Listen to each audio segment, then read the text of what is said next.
Washington President Trump rarely misses a chance to offer himself up as the champion of forgotten Americans, men and women who feel ignored or derided by elites and believe, as he frequently says, that the system is rigged against them.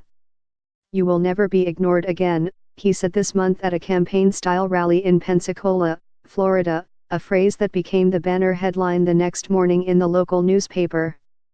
Being the champion of the little guy is a staple of presidential speech, and wealthy occupants of the Oval Office like Franklin D. Roosevelt and John F. Kennedy have used the mantle to great effect.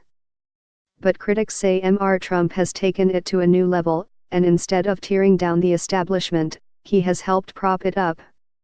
This week, the president hopes to sign with great fanfare a tax bill that would deliver its largest benefits, not only in dollar terms but also as a percentage increase in income to corporations and the wealthiest Americans.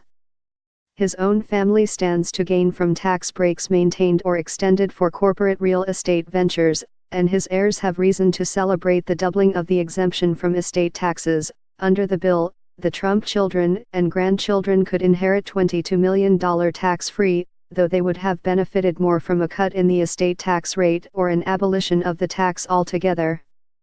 Last week, the Federal Communications Commission, led by Mr.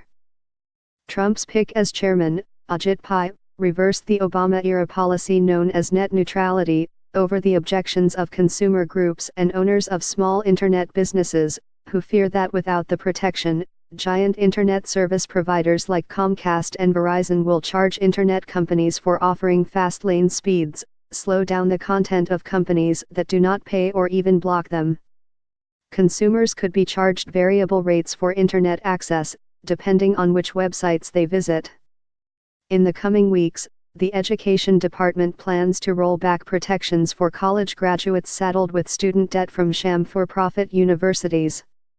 And in the opening months of his presidency, Mr.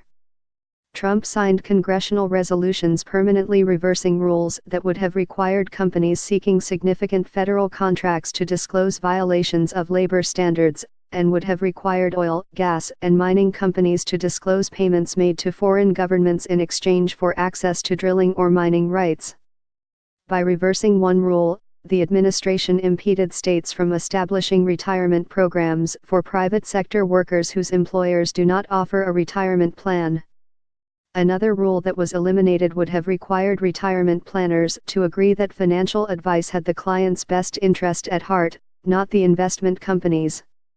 If you want to call yourself a populist, you better be ready to stick up for the little guy, whether she punches a timesheet or swipes a badge, makes a salary or earns tips, whether he works behind a desk, on a factory floor, or behind a restaurant counter, said Senator Sherrod Brown, Democrat of Ohio.